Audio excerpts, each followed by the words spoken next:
Oh, Danny was a hellraiser. He was the one that was always, he was leading the gang, and if he didn't have a bunch of the neighborhood buddies around him to lead, he would pick on David, and they would go at it hammer and tong.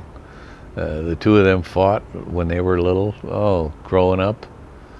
Uh, I think I was one of the most shocked people in the world when your dad came to me and he said he was going to get married.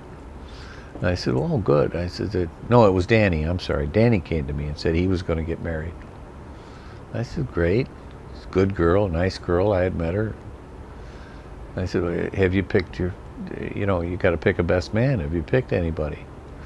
He says, "Well, yeah, it's David, of course."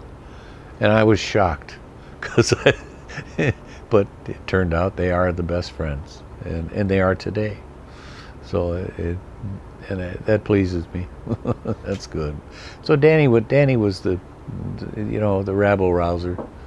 He was always he would torment our pets and anybody around us, but good naturedly. I don't think he was mean. It just he always had to have some action going.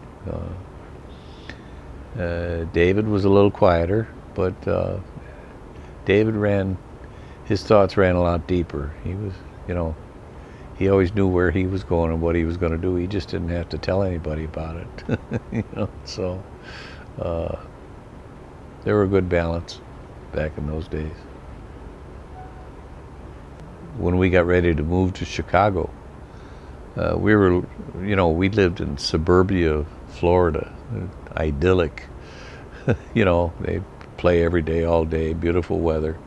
Moving into Chicago, and Chicago's a tough area. Even though we were up in the northwest suburbs, it still, has the flavor of Chicago. And so I told both the boys, I said, now it's going to be a little different living up in Chicago. I said, you can't lip off to other people, and you have to be, play it pretty smart, because you go mouthing off to the wrong person in Chicago, you're going to get your clock cleaned. and so I don't think we were there a week, and around the corner from our house was a convenience store. So the boys went up there to get a candy bar or a Coke or something one afternoon. And when they came back, oh boy, Danny was just a mess. And we got him in the kitchen and got the big spotlight to shine on him, and we spent several hours picking cinders out of the back of his head. And it turns out that David had lipped off to some other kid hanging around the convenience store, and this guy just moved in on David and was going to clean him up, and he was a lot bigger than David. He was bigger than Danny too, but David was small then. He was only, what, 8 years old, and but he was about to get the hell beat out of him, and Danny stepped in to protect him, and of course Danny ended up getting the hell beat out of him, and this guy was pounding on him so bad that the cinders in the back of his head were because he was getting punched in the head, and his head was on the ground, and